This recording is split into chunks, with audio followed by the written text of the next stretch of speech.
Yeah, so feel free to unmute and talk if you want. I mean, I hope that this can be more of like a chance for us to chit chat with each other. We'll give like one more minute for folks to join in. But yeah, while everyone's joining, did anyone catch the town hall last week?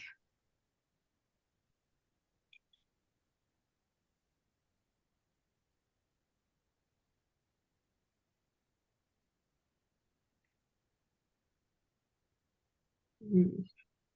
Well, then I won't worry too much about repeating stuff. Hi, and y'all are welcome to have your video on if you want. Okay, cool. So I think we'll get started. So I'm Amy Sterling. I'm the crowdsourcing manager for FlyWire. I've spent the past 10 years doing crowdsourcing with Sebastian Sung on iWire, which is a citizen science game in the mouse retina.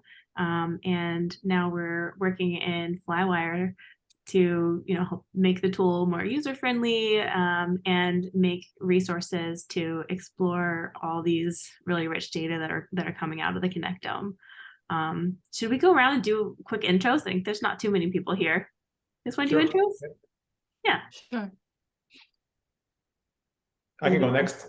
I'm Ari. I am part of Mala's Murthy's lab in Princeton, and I'm the data evangelist for FlyWire, working on tools, data access, and basically with the goal of disseminating the resource that we're building.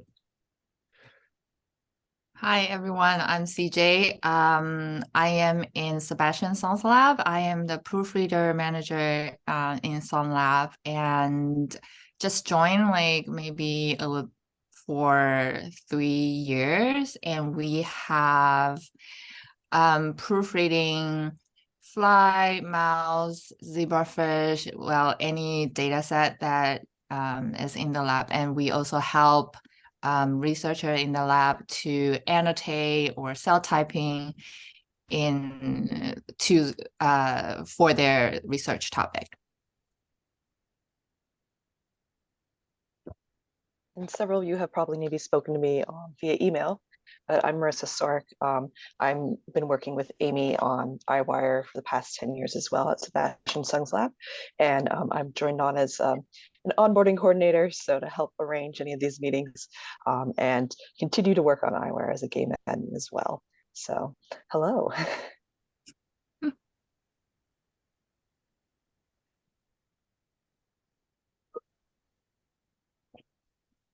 These intros are usually easier if we call names. Okay. Lots of synchronization issues. So Michelle, maybe you want to go next? Sure. I'm Michelle Arbeitman. I'm new to FlyWire, and I'm really looking forward to understanding how to better use it for our research goals. So thank you for hosting this. Yeah, sure. What are you guys, what circuits are you guys looking at? So we study fruitless expressing neurons, and we're interested in some subsets of those neurons that we identified using single cell RNA sequencing.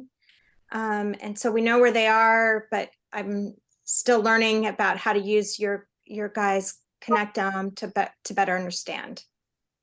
Cool. Mehmet, you want to go next? Yeah. Hi, I'm Mehmet. I'm a postdoctoral fellow in Mark Boo's lab at Johns Hopkins University, and I am working on circuits that regulate sleep. Cool. Farzan, am I saying your name right? Yeah, I'm Farzan. I'm a master's student in Andrew Dax's lab at WVU, and I'm looking at serotonergic regulation of the olfactory system in flies. Okay, cool. Miriam, would you want to go next? Yes, let's start my video. I'm Mariam. I'm a PhD student at Cole University, and I started really new first. Yeah, I'm looking forward to figure out how the FlyWire works. and happy to be here. Cool. Hi, nice to meet you. Chayoung.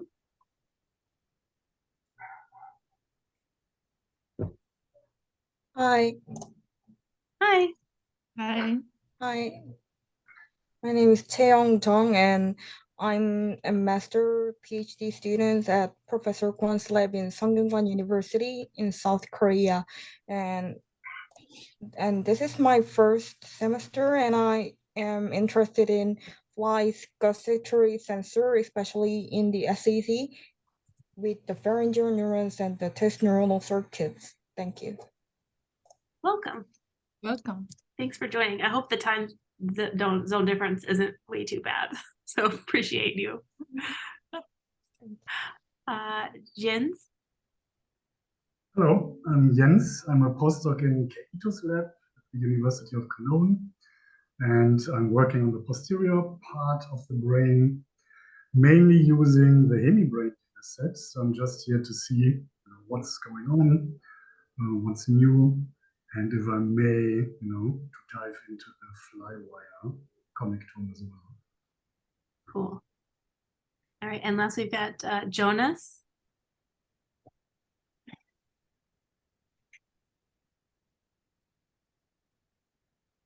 No, I was still muted. There we go. Can you hear me?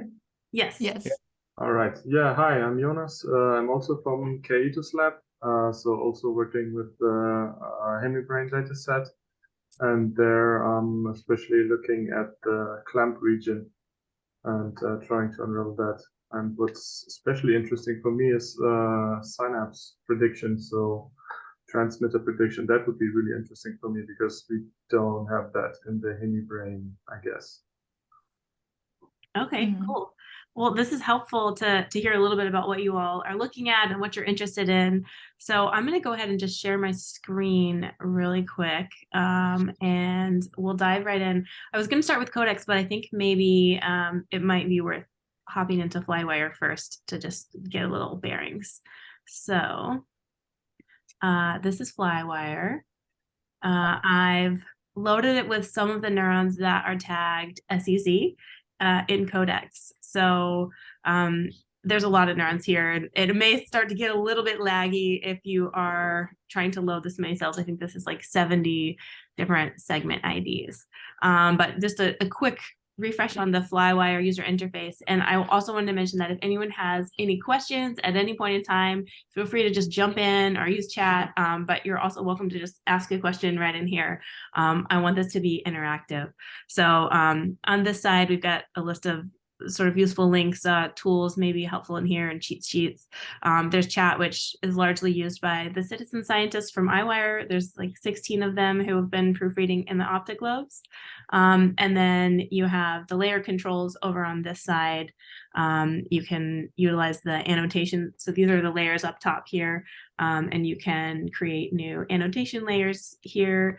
And then create annotations directly on the cells, which you can leave labels. And CJ will show a little bit later how you can kind of, as a hacky way, keep track of your seg IDs in FlyWire. And we also have a brain mesh directly in FlyWire, which is in this top right menu. You can toggle the brain mesh on and off. So you can turn the layers off by clicking on them, but I think I have so many meshes that's not going to turn back on. But you can also just hit the number of the layer at the top, and it'll toggle it off and on for you. One thing you probably noticed that CJ will talk about in a little bit is that, if you make an edit on the seg IDs and refresh the page, then it reorders them. So using annotations can be a useful way to kind of keep track of where you are within FlyWire. But that's just a really quick snapshot of FlyWire UI, and some of the a lot of different seg IDs, and you can use if you're coding at all, you can use there's different tools in R and Python that you can use to programmatically cluster cells and create data about the connectivity and create colored annotation layers, which makes it a little easier. But if you're not coding, we've created this tool called CoDEx, which I wanted to show you an update on some of the new features that have been added in here. So Ari and I and a new developer, Ryan and Kai, are working on this tool, and we're adding new features to it. Well, Ari's adding new features to it, like I feel like every hour. But there's a lot of changes that are happening, and there's a dedicated team that's spending a lot of time to help shape this tool with user feedback. So once you have production access to FlyWire, you can pop into CoDex. So maybe I could just start with some of the SEZ neurons, because I know there was some interest there. So in the search bar, you can just type in any neurons that are of interest to you. So FlyWire currently has like 33,000 annotations of cells, and there are 70 matches with SEZ. So you could dive in a little deeper to different subtypes in the SEZ, but say we just wanted to look at, these groups of cells, you can download the cell IDs, use a 3D view, which will actually open a NeuroGlancer link of static data, which will be a little bit faster than the FlyWire view if this is taking too long to load for you. And you can also see like a snapshot of stats from these cells. So these cells, all the cells in the FlyWire data set have predicted neurotransmitters.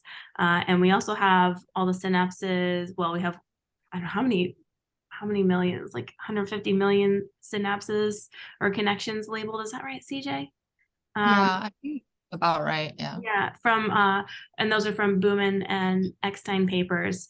So if you say we're looking for all of the optiminergic neurons that have been labeled SEZ, you can kind of dive a little deeper in here. And as you sort of parse down these individual neurons, you'll see that there are sort of search terminologies here, which are also broken down in the FAQ, but there's a lot of different ways that you can control your search parameters within CoDex. So you can say like search for certain neurons that have you could filter them by primary input or output neuropil or by neurotransmitter of choice. And that's all listed out in the FAQ here. But let me try to drill down to just an individual neuron here in the SEZ. So we've got little thumbnails of each one of these. So this giant fiber input neuron, let's check this one out. So each neuron has this cell info snapshot page in CoDex. So this includes, with the neurotransmitter predictions, we've got the scores underlined right here. It has all the annotations that are added by the community. And you can also, if you want to make a suggestion of an annotation or add an annotation to a cell that doesn't have it, you can do it directly here in CoDex. CoDex is static data, so it's like a snapshot. It's intended so that it can be used for references and publications without your stuff changing too much. So we're trying to figure out at what interval to update it. But that is to say that if you add an annotation in here, it's not going to immediately show up in the search results until CoDex is updated. Ari, would you say we've been updating like once a month now? The annotations more frequently, but the segmentation and the synapse tables, I would say even slower than once a month, because it requires a lot of work to package them and to generate all these skeletons and so on. Mm-hmm. But the goal of this tool is to be useful once the data is stable and published, and then we are expecting the proofreading frequency to go down a little bit, and this data to be fresh for longer periods of time. Right. So that's the idea, is to decouple the proofreading process from this exploration process by exporting these snapshots once in a while, and the snapshots will have the versions that can be referenced to, and the experiments can be reproduced by referencing to the version and so on, instead of having a live, always changing view of the data. Okay, so we also have this network graph view of individual neurons and also groups of neurons, but you can sort of see a clustering of all the input connections grouped by neuropil. So this one's getting 164 connections from the nathal ganglia, and any of these you can also see the number of connections coming to individual nodes. So 26 connections from this cell right here. And you can actually click on any of these nodes to load a snapshot of those cells. So it's getting easier, I think, to sort of follow the networks of cells from upstream to downstream. And this, of course, also works for all the downstream partners of these cells as well. This one, where are its downstream partners?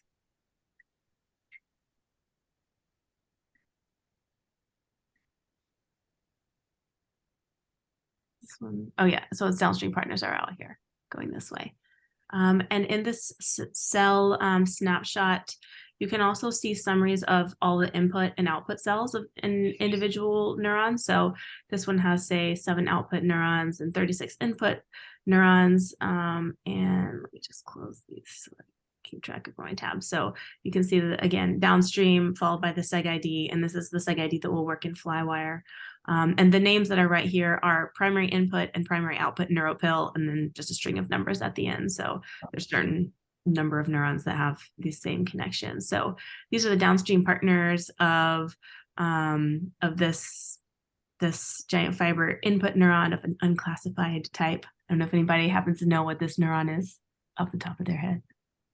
I have a question. Yeah, if you don't sure. mind. Also, this looks like a descending neuron, I think, or maybe an ascending neuron. I'm not sure. But if you go back to the connection diagram, Yeah, this one right here. yeah. So those numbers that it's giving you in terms of like neuropil, so does that just mean that that cell has 164 synapses in the GNG?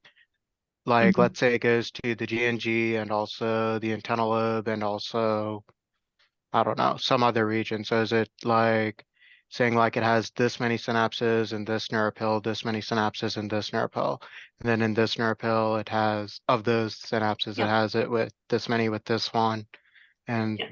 so that's how it's sorted, or Yeah, that's how it's sorting. So okay, if it's synapsed on, let's say it had the same partner in 2 different neuropils, does it double count, or does it just say like in this partner it has 3 here and 3 there, or how exactly? So if there's the same partner, but it is connected in 2 different neuropils, then these counts will be counted separately in the 2 neuropils. There is no double counting here. So, up to few, there's some pruning happening for heavy cells because they have too many partners. But up to that pruning, and this seems like a not too large of a cell. So here, all the numbers should sum up. So if you go along the edge that connects to a neuropil, then the synapses with individual cells should sum up to that big edge that connects to the neuropil. Okay, I got it. Thanks. yeah. There's So another caveat that worth mentioning is that following convention, we do ignore all the connections that have 5 or less synapses because of we suspect that there might be noise in the process. So all of the everything you see in this tool has across the board ignores connections with less than 5 synapses. yeah, and you can see this sort of written out down here with the input and output cells. And you can also see so this one, it's kind of across here, but you can see a snapshot of cells with similar neuropil projection, cells with similar neuropil projection in the opposite hemisphere. And then there's more interactive graphs of the input neuropils and input and output synapse neurotransmitters and hemispheres. And I think these are all, I don't know if these are not, yeah, these are responsive. So you can kind of click to narrow down your search by neuropil in that way. So 12 matches GNG upstream of that cell. And so 12 matches may be a lot for a connectivity graph, but let's try it. Let's try it. So you can also do network graphs of up to 25 seg IDs directly in CoDEx. So as you can see, it gets hairy pretty quickly. But we've got, there's 12 neurons in here, and you can, maybe, I don't know if anyone has any feedback of how you go about parsing this level. I mean, this is only 12 neurons and there's so many, but So it's an example case of how you can do these connectivities, and you can download the CSV, which with the CSV has the connections of all the neurons. Is that right, Ari? Yes, the CSV will have the connections. This is just a connection table, and if you want to render this connectivity network in its entirety, including all those pruned vertices that we pruned because we don't want too much clutter on the screen, then you can click the JSON download, and you will get the full data, and you can use any network visualization layout tool to generate the diagrams and so on. Mm-hmm.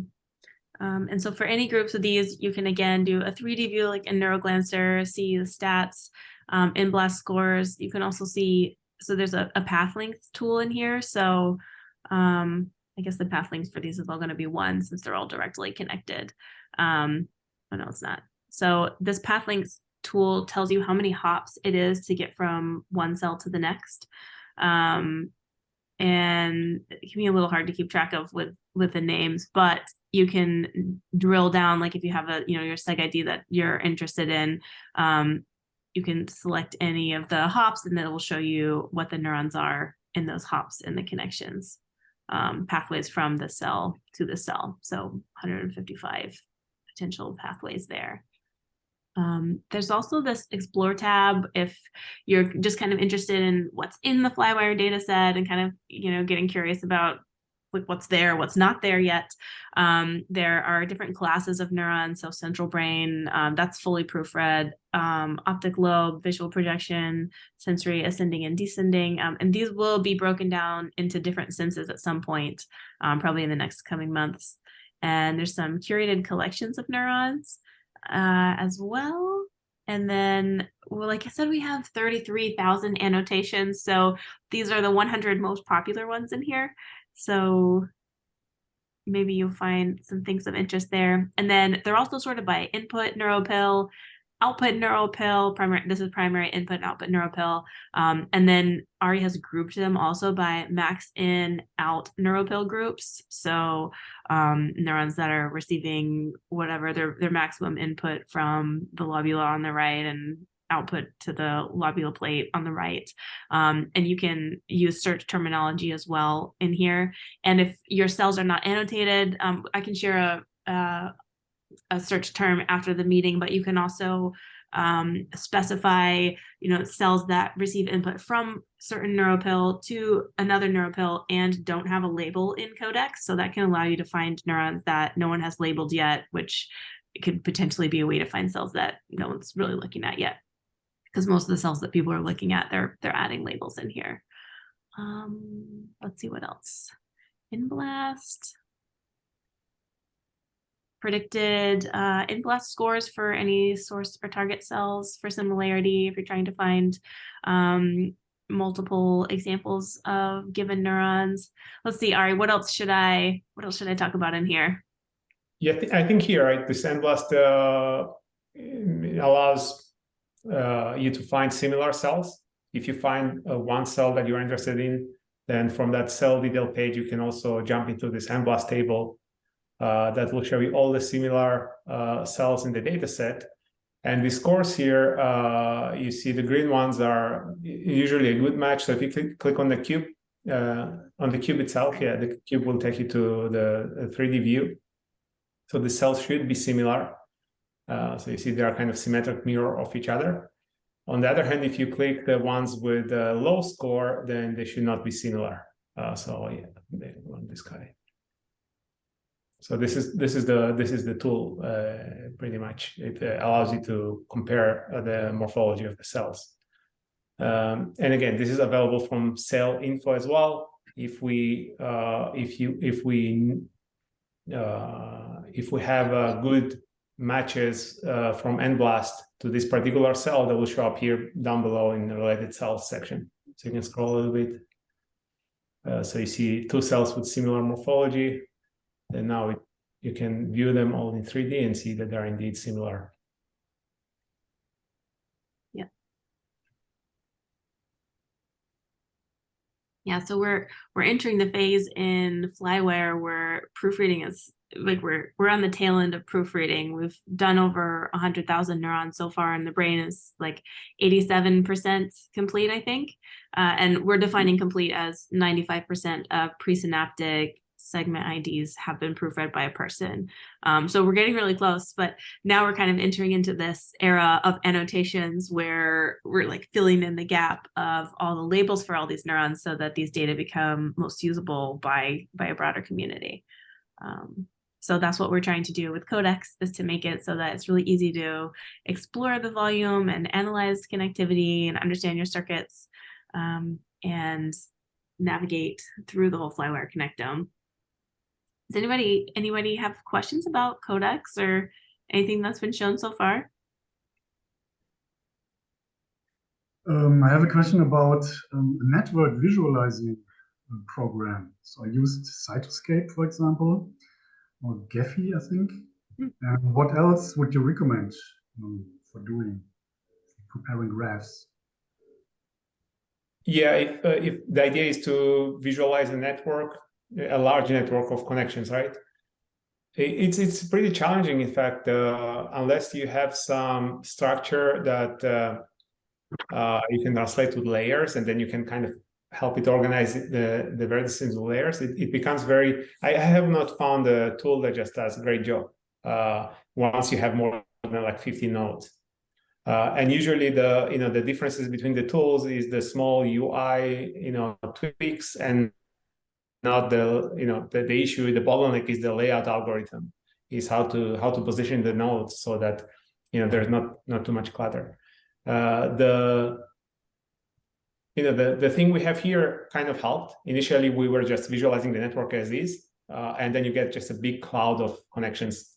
But now breaking into neuropils makes it a little bit more sparse. So in the end,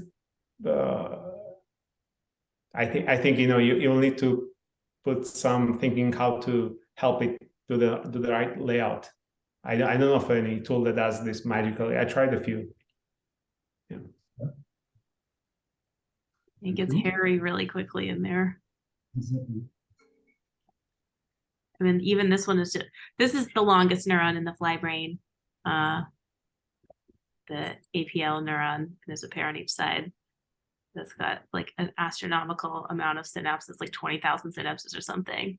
But I just wanted to pull this one up as another example. So for the input cells, I don't think I mentioned, but it's filtered by number of synapses. So if you wanted to just see, the cells that have over 100 synapses or something, it's easy to just like pop these out. And the 3D view, what does the 3D view load? Like the top 50? Is that right, Ari? Yeah. It will copy to top. It will actually do a random 50. So okay, for any set that is more than 50, it will just show you the random 50 subset. Okay, and if you because download for the same reason, LID, because if you download the cell IDs, does it put them in the order of synapses or? I don't remember, but if not, we can. Yeah, I mean, it's just a CSV table, so you can sort it anyway. Okay. Yeah, so that's kind of where we are with CoDEx. We're working on a NeuroPill page. So Greg Jeffers has segmented out all the different NeuroPill in the FlyWire brain. And so we're building a page that will make it easy to display any or all of the NeuroPill and then view your neurons in addition to those, in case that's helpful in identifying and kind of understanding the connectivity of those cells. Yeah, that's I think that's all I've got for CoDEx so far. It's really coming along so fast. And as you kind of check out these tools, we really love feedback and ideas and feature requests, and also share anything that's confusing or ways that it doesn't work in the way that you would expect, or limitations in your analysis via the current layout or flow, data that are missing that you would like to know about as you're kind of exploring. Really feel free to drop us emails or send messages in Slack. You can directly message me, or we've got a CoDEx channel as well in the FlyWire Slack. I don't know how much we're dedicating a significant amount of effort to building this tool, and it will definitely be made better by a lot of input from the community. So with that, I'm going to pass it off to CJ, who is going to talk a little bit about some FlyWire hacks here. Okay. Yeah. Yeah. So because a lot of users usually ask how could they track so many cells when they are working, I think different people will have different way of tracking. It depends how you are comfortable and how many of the cell that you want to cell typing or you want to examine. Then personally, if you want to track either your progress or any of the cell, it's easier to use coordinates instead of seg ID, because you all know that the segment ID in our FlyWire data set is not static. If there is an edit, then the seg ID will change. Before I jump in, I wonder if you guys familiar with this libel functions. Okay, so you all know, right? Okay, all right. Then maybe I could share a little bit how we usually track, or this is one of the way. If you want to, for example, if I want to do a cell typing and I'm comparing one cell to another, let's say, so this is just random cell. Then then you could create an annotation inside of the segment. So it's better to have that inside of the segment so it won't, why is not showing? Oh, so because if sometimes you put annotation on the 3D, it could be on the border of this edge, just like to avoid some confusion. And so then this way you would have a static position to track all of your progress. Then there is a little bit advanced function inside of FlyWire that we sometimes use is tag. So you could create, it's under the annotation tab. And if you right click this tab, and go to, let me start over. So if I want to go to activate this tab, I right clicked it. Then there are 3 tabs over here on the right, and you go to the shortcuts place. Then here you could create different kind of tag to tag your annotation. For example, I want to like say this is type 1, and maybe type 2, then in my annotation tab, let me trying to have more of the annotation here. Okay, then I could use, for example, this Shift Q is type 1 and Shift W is type 2.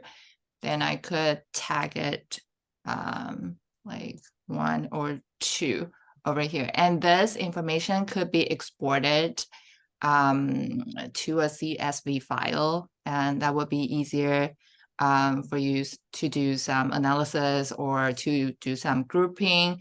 And you could also filter this tag over here, filter annotation list by tag. Then you could filter the tags over here. Then you could see inside of FlyWire. And this is a little bit advantage way if you want to link the segment ID to an annotation, you are able to do that. So you could also link segmentation over here. Then there are 2 segmentation tab in the FlyWire right now. So one is the one with the cell. So that would be the production data set. Then I will try to link that, and let me bring up more of the cell here. Okay. So let's say I want to link, I'm creating another layer that has, okay, let me just use the previous one. So I'm using the same layer and link my annotation to that segment. And this one, and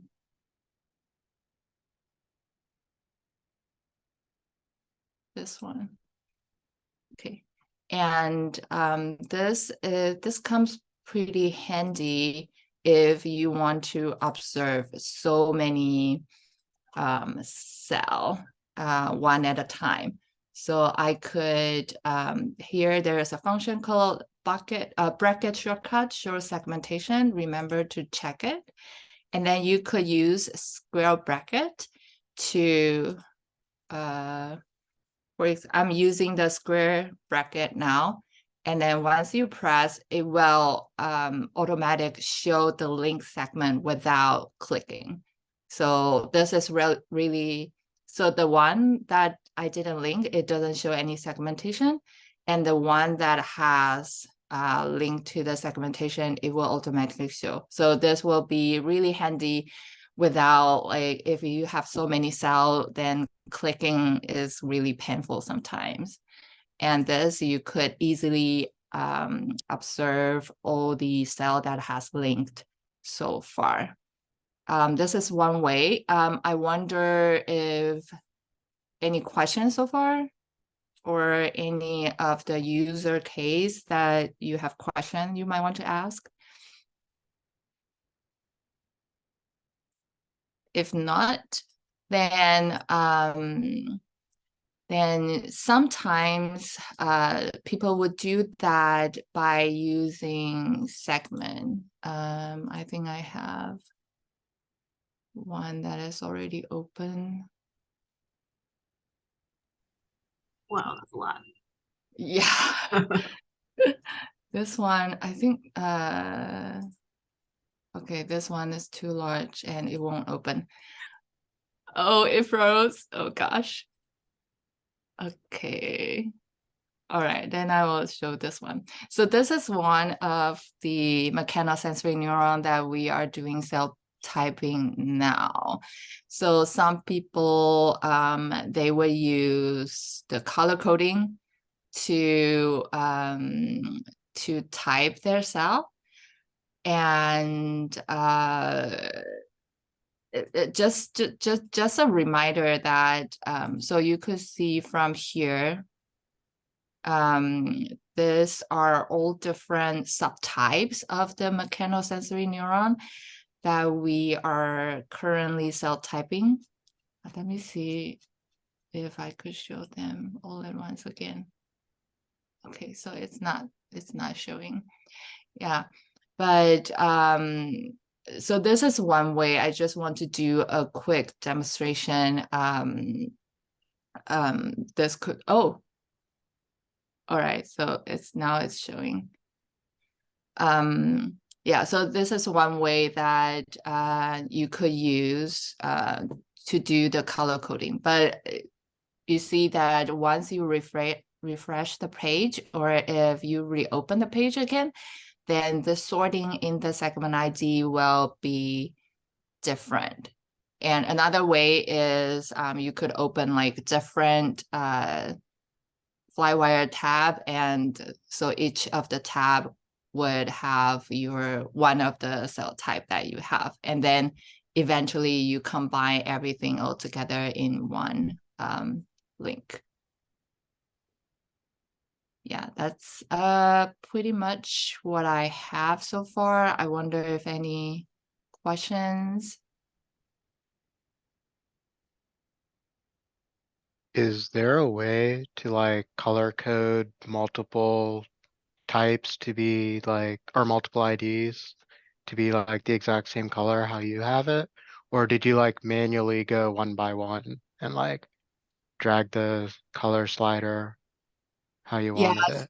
So for the cell typing, because we are checking cell one by one, right? So then we are doing the color coding one by one.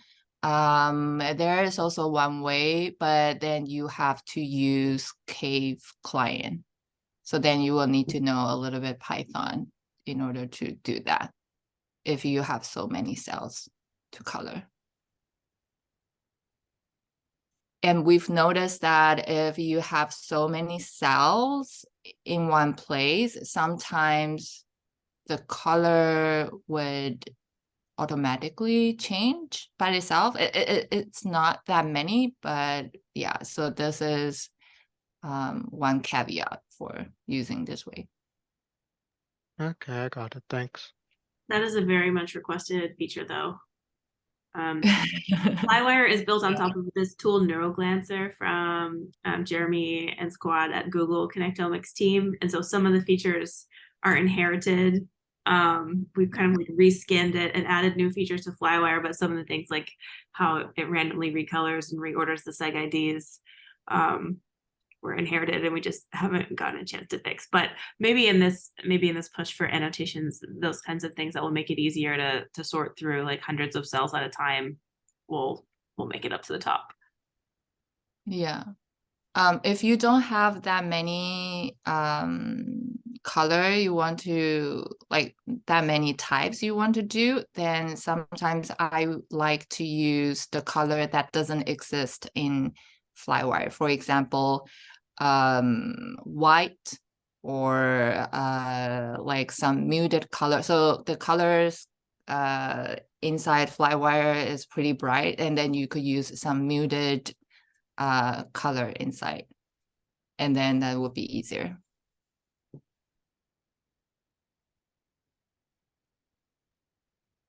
Anyone else have questions about FlyWire or CoDEx? I had a question about the multiple hop. So is it showing all the pathways to get from one ID to the other ID, or does it like wait fewer hops to be better, or like more synapses to be better to show you? Or because I was kind of confused whenever I looked at it as to like what exactly it's trying to show. Yeah, it is a good question. So probably we need to clarify in the text there what is being shown. But what it does is it finds all the different pathways that are the shortest. So if the shortest pathway from cell A to cell B is of length 3, then it will list all the pathways of length 3 between the two. But it will ignore all the pathways that are longer than 3. Okay, so if there was a pathway of length, say 2, but the 2, it was like one pathway, but it's like 3 synapses, or I guess it can't do less than 5. So if it's 5 each, but there's also a pathway that's like length 3, but it's like 100, 200, and 500 or something, then like I think like the second version would be stronger, even though it's a longer path. So would there be a way you could kind of threshold it to be like, make sure the path has X many synapses per like node to node or something like that? And also like for the visualization, maybe if it was something like with arrows to be like this, and then like have it be like an arrow with like a 7 or something to be like this has 7 to like this next layer, which is like the first or something. I'm not sure exactly how. These are good questions. Yeah. So the visualization, we did plan to layer them in Okay. distance from the source to the target so that it's easier to visualize. In terms of adding a filter on or a threshold on synapses, I think it makes a lot of sense. We should do that as well. So maybe have a one more kind of like a search setting where you set the minimum number of synapses. Yeah, because I was just thinking that like a 100 to 200 might be ignored if it prefers like a 7 and a 6 or something like that. Yep. Okay. Makes sense. All right. Thank you. For now, it just FYI. For now, it shows everything that's more than 5 times. Yeah, I know it's all a work in progress, so like I'm just like No, thanks for the feedback and keep it coming. Yeah. Easiest is if you can drop a line on the about page. There is a small window where you can just put your suggestion there. It gets to our Slack, and then we can either work on it or prioritize it or reach back to you if we need more input. Yeah, okay. Thank you. Thank you. It's really great. Thank you. Thank you. Well, we're almost at time, so I just have one last question if anyone has an answer. Any feature requests while we're here? Does anyone have a feature request?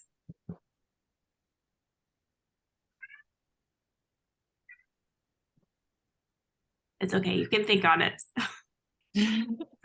Well, I'll wrap this meeting up then. Thanks everyone for coming to this workshop. And last call. Any feature requests? Okay, Slack them to us. I have something, but that might be related to maybe this color thing on CoDex. It would be nice to be able to change the colors of similar cells, so sister cells that we think is the same cell type, to see which populations of neurons are transmitting information to which population. So it's in a way, let's say I have a neuron and it's a neuron class that has 20 cells, and I can find one on CoDex, but it would be nice in the visualization to say, hey, all the sister cells that are found in NBLAST or labeled, annotated the same neuron, make them the same exact color, and then show all the outputs, and so sort of that would allow us to visualize in an easier way. Yeah. Just to clarify, you mean in the 3D view, right? Correct. Yeah.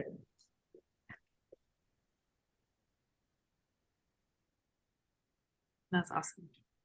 Jonas, did you have something? No, I was just clapping to applause and thanks. Okay.